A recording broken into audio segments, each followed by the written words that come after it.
we don't talk about is, Canelo. Steroids. Y'all don't talk about that. So we don't know. We really don't know all the fighters he beat. And he was not, he could have been not clean in a lot of fights. You know, to stay humble. That's it, huh? Which one for the office? Which one? This one in the middle. So I may do another exhibition this year. Which one? What do you think of that, Floyd? I think Pacquiao, he chose a hell of a fighter. Shit, we got so many fighters at PBC. I thought he was with PBC, but In the lead up to Terence Crawford's bout with Canelo Alvarez, boxing legend Floyd Mayweather issued a warning to Alvarez. Mayweather highlighted the physical toll that a long and demanding boxing career can take, noting that fighters like Alvarez, who have faced numerous high-profile opponents, may experience a decline in performance, sometimes quite suddenly.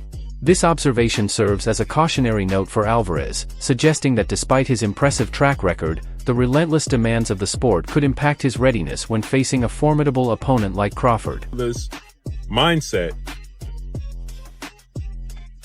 after being the first guy to beat Canelo Alvarez, thoughts on a fight between Terence Crawford and Canelo Alvarez. I had people that stated that they feel like that Floyd Mayweather would essentially hate on the situation. Hold me back. You'll fight, Eddie. You fucking stop. Oh, you fuckers.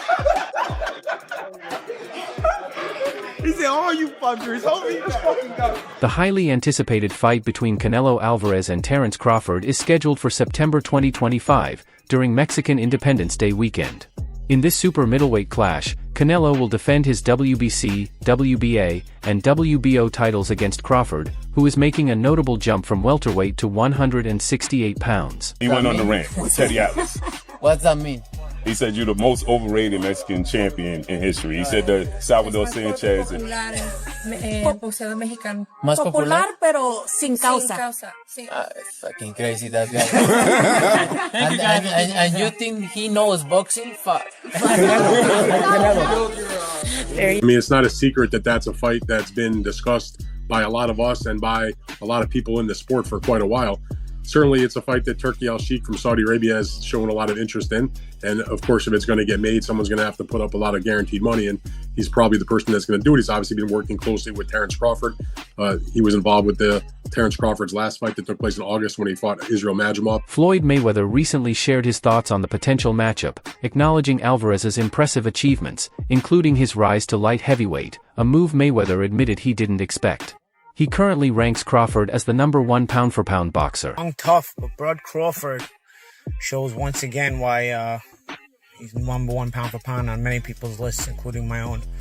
I don't think it was going into this fight was a question of whether Bud was going to win this fight. It was a matter of, he's about 35. He's had a 13-month layoff. Usually things start to fighters start to look a little bit more ordinary when these circumstances start to present themselves. So we wanted to see if Crawford, how he was looking under the current circumstances, and if there was any signs of aging. I think Avanesian really, fought as good a fight as he can fight. Listen, this is a durable guy. He stays in your face. You can see why he upsets certain people because he knows how to mentally stress you and also physically stress you by staying in your face like that, cutting off the ring and forcing you to work when you don't want to work. Mayweather praised Crawford's versatility, highlighting his ability to switch effortlessly between orthodox and southpaw stances. He emphasized that Crawford's adaptability and ring intelligence could pose serious challenges for Alvarez, known for his power and discipline. Mayweather noted that Crawford can adjust mid-fight like few others, never sticking to a game plan that isn't working, which is why he gives him the edge.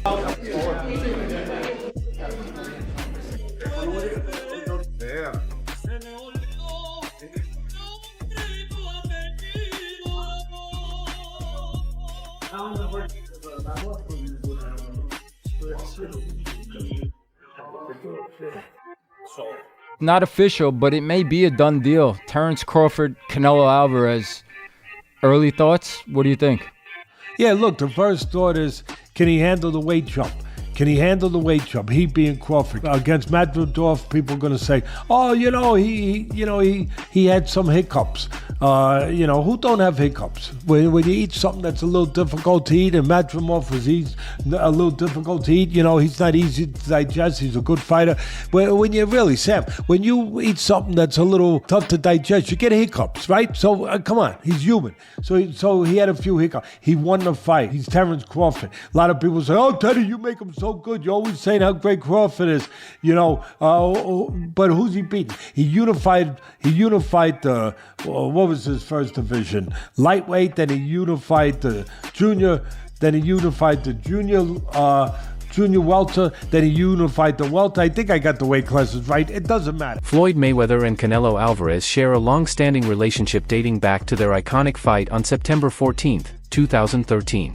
Held at the MGM Grand Garden Arena in Las Vegas, this bout remains one of the most talked about fights in boxing history. Canelo was 23 with 43 fights and 30 knockouts, and the world said he was inexperienced. I was 36 with 40-something fights, and to tell you the truth, at the time of the fight, Floyd Mayweather was already a boxing legend, holding an undefeated record and multiple world championships across different weight classes. Canelo, on the other hand, was a 23-year-old rising star, the WBC and WBA super welterweight champion, and widely regarded as the future of boxing.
Joe Rogan highlighted the significant impact of Canelo Alvarez's 2013 loss to Floyd Mayweather on his subsequent career. He emphasized that the defeat was a pivotal learning experience, leading to notable improvements in Alvarez's defensive skills, particularly his head movement. Rogan remarked that it was a life lesson, and you can see how much Canelo's head movement improved after that realization. Fuck Canelo, and he was like standing right in front of Canelo, and Canelo's just whiffing. It was a life lesson. And then you look at how good Canelo's head movement got after that fight when he realized it. I mean, my God, when he fought Danny Jacobs, and Canelo's just standing right in front of him, bobbing. That's all what he learned from fighting Floyd. Listen, Canelo needs to understand he's a different fighter now. The deterioration is there. He's not the same guy. He's not that destroyer who's looking for knockouts early and keeps a pace and a pressure on you. He throws 30 punches around. You're not the same guy. So telling everyone you're going to knock them out and then going into, 6 decisions in a row now? Scores a knockdown every time, the power's still there. The problem is the pace and the ability to carry on and push. That's the real difference, and that comes with age. He's 34 going on 45 at this, as far as I'm concerned. He's got a ton of fights, been around for a long time, doesn't have that same desire, the same drive to take the chances against these younger, bigger guys, because he is fighting younger, bigger guys. So you got to keep that in mind. Joe Rogan also shared his thoughts on the Canelo versus Crawford fight in a recent episode of the Joe Rogan Experience. He explained why he believes Crawford has the edge, highlighting his speed, skill, and strategic brilliance as key factors. Rogan also analyzed how their contrasting styles might clash in the ring, making it a highly intriguing matchup. I'm saying at once. Right. I'm saying I started at 135. Right. I'm just saying, like, say if Canelo was the champion at 147 to go up 168. Right in one jump. Yeah, in one jump. It's a big jump too. 21 pounds. It's a lot of weight. It's a lot of weight. Canelo has an impressive track record, with victories over some of the top contenders in the sport. His ability to compete across multiple weight classes highlights his adaptability and talent in the super middleweight division. Canelo's power makes him a dominant force, with the ability to land heavy punches and absorb incoming blows. Beyond his strength, his agility and ring intelligence stand out. His head movement, defensive skills, and precise counterpunching make him a well-rounded fighter. His experience against elite competition has sharpened his ability to adapt and strategize, and his recent win over Edgar Berlanga in the super middleweight division further cements his status as a top-tier fighter. I'll say he is the hardest, for sure. One of the fighters that hit very hard was Angulo. You know, he's a Cuban guy, and he punched very hard too. So I'll say both of them are like the same, but, you know, with Canelo, I was just mentally ready for his shots. You know, I already told myself, I know I'm gonna get hit. I know I'm gonna get hit on my chin, but it's, you know, I gotta bite down on my mouthpiece and push. You know, and look what happened in the third round. I got hit with a left hook. We'd be practicing in camp the whole time, you know, keeping my right hand to my chin, and I wound up just moving, and he connected right on my chin. And you see how I punched my glove. You know, that's like a thing for me when I, you know, my last time when I got dropped, I was punching my gloves. I'm like, damn, I got hit with a shot. I'm not supposed to be on the floor. But, you know, it comes with boxing. You know, the greats done got dropped, you know, got hurt. But it's about how you come back and respond. Go crazy with Canelo. Oh, he's too big. He's a good night for Crawford. He's going to bed. All that stuff. Not so fast. Not so fast. Don't forget that the other guy is bringing something to the party too. And he's bringing the things that hopefully I just described to you guys in the best way I can. When it gets closer, we'll get more thorough with it. But right now, I think you know where I'm leaning. And I'll make it even clearer where I'm leaving. So there isn't a lot of suspense. I ain't going against Crawford, okay? I do think he's that special guy. I think Canelo's special too. But I think Crawford's special in a little bit, even more so. Even more so. He hasn't learned how to lose yet. I think he does have those special ingredients that go beyond the physical genetics, the physical DNA. So that's it, okay? Good. You don't like it? Too bad. I think that was a fair breakdown. I mean, listen, those ingredients you're touching on with the smaller man are the same ingredients you saw in Usyk.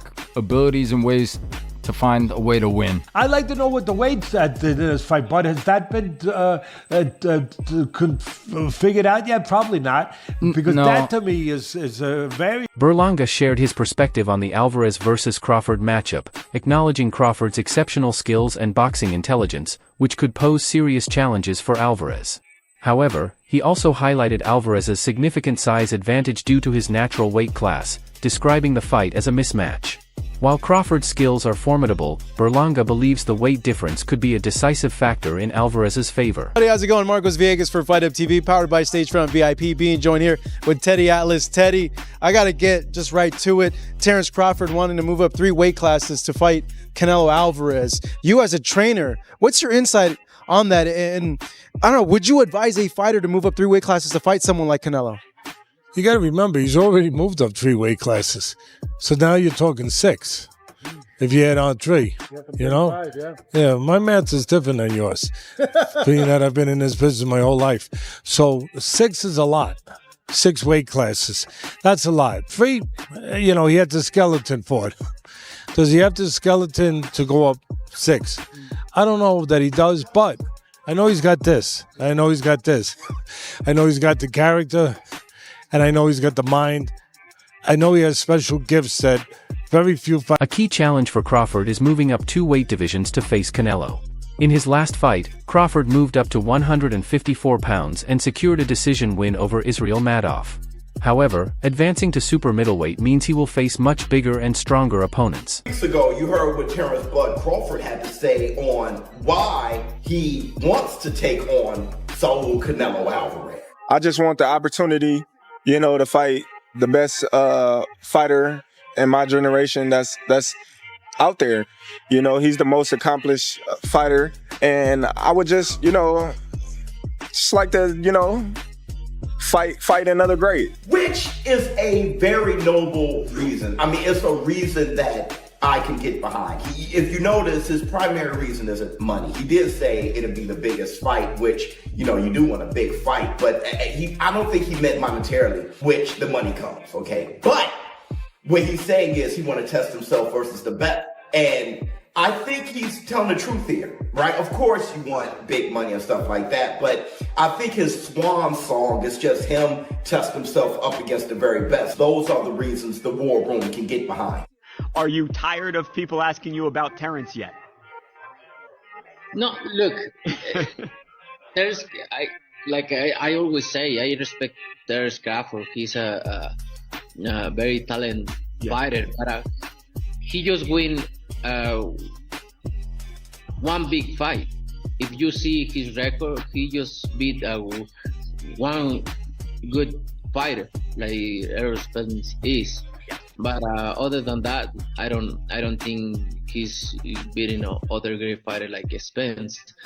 He did a really good job with Spence. He did like almost look very easy. But I knew Terrence Crawford is a great fighter. But you never know in boxing. Dan Rafael has also offered an in-depth analysis of the upcoming showdown, emphasizing that it is one of the most highly anticipated matchups in boxing, with both fighters considered elite pound-for-pound competitors. He highlighted the significance of the bout, describing it as a crucial test for Crawford to prove whether he can successfully move up to the super middleweight division and take on a dominant champion like Canelo. Hasn't ever said he wanted the fight, kind of downplayed it to a certain degree. But it wasn't that long ago, I don't know, maybe a couple of months ago, he was doing an appearance and he was asked about it and he didn't close the door on it. In the past, he sort of like closed the door on it. It was like, I'm not interested. He's like, listen, I'll talk to anybody and listen to what they have to say about the deal, any kind of deal. So in my mind, that sort of at least cracked open the door to have the conversation. Like he wasn't just saying, forget it, in terms of working with Turkey or anybody else. So I think that Canelo is a smart person in terms of his boxing, but also in terms of his business. And when he looks around at the landscape and he wants to make a huge amount of money, like all top fighters or any fighter for that matter, and he looks and sees, who can I fight where I can make the biggest score, in a big time fight? And I would say to you that in terms of at least American boxing or in this side of the world, it's not like Tyson Fury and Joshua in the UK. Former world champion Demetrius Andrade believes that while Crawford is an exceptional fighter, Canelo's size and experience in higher weight classes give him the edge. Andrade predicts that Crawford could struggle against Canelo's power and agility. Look forward past Saturday, but do you feel like a fight like Terrence Crawford? I see he wants to fight, he's made it clear.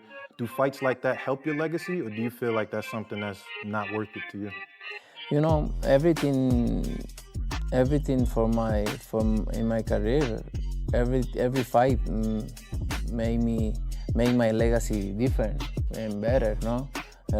Terrence Crawford is a great fighter, he's a good fighter, but like I say, he's weight classes for a reason.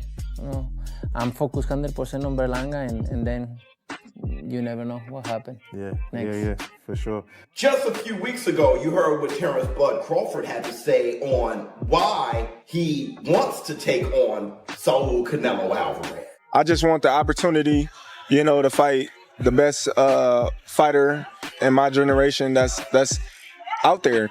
He's the most accomplished fighter, and I would just like to, fight another great. Which is a very noble reason. I mean, it's a reason that I can get behind. If you notice, his primary reason isn't money. He did say it'll be the biggest fight, which, you do want a big fight, but I don't think he meant monetarily, which the money comes, okay? But what he's saying is he want to test himself versus the best. And I think he's telling the truth here, right? Of course you want big money and stuff like that, but I think his swan song is just him testing himself up against the very best. Those are the reasons the war room. David Benavidez asserts that for Crawford to challenge Canelo, he would need to move up 2 weight classes.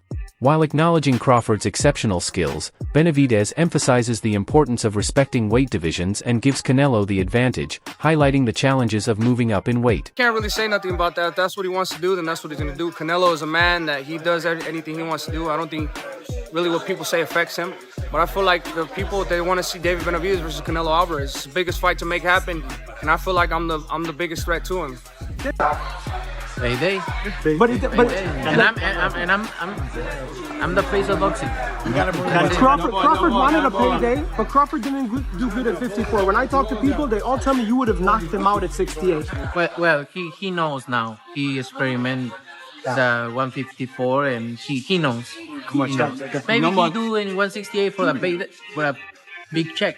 My last thing, Canelo, you just donated $70 million to build. You donated $70 million to build a center for kids with special needs in Mexico.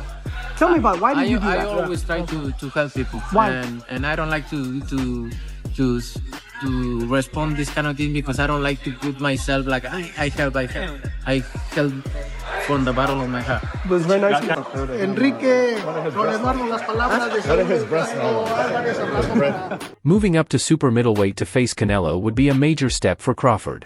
The challenges include adapting to the greater power and physicality of opponents in the higher weight class. While Crawford's technique and skill are exceptional, questions remain about whether his power and durability will carry over effectively to super middleweight. Be great. That'll be 3 times. If you go 154 and win the belt, that's 3 times super. Then I said, chase super greatness. Come on, Canelo. 160. Well, if he can get in there with Charlo in like his next 2 fights, where he still got age on his side, then maybe go up again. Like if he's trying to chase the greatness, but I mean he already done something that's never been done. Charlo don't want none of that smoke. Terrence Crawford, I see he wants to fight. He's made it clear. Do fights like that help your legacy, or do you feel like that's something that's not worth it to you? Everything in my career, every fight make my legacy different and better. No, Terrence Crawford is a great fighter. He's a good fighter, but like I say, he's weight classes for a reason. I'm focused 100% on Berlanga, and you never know what happened. Yeah. What do you think about the potential fight between Canelo Alvarez and Terrence Crawford? Could Crawford's skill and speed be enough to overcome Canelo's size and power, or is the weight difference too much to handle? Share your thoughts in the comments below.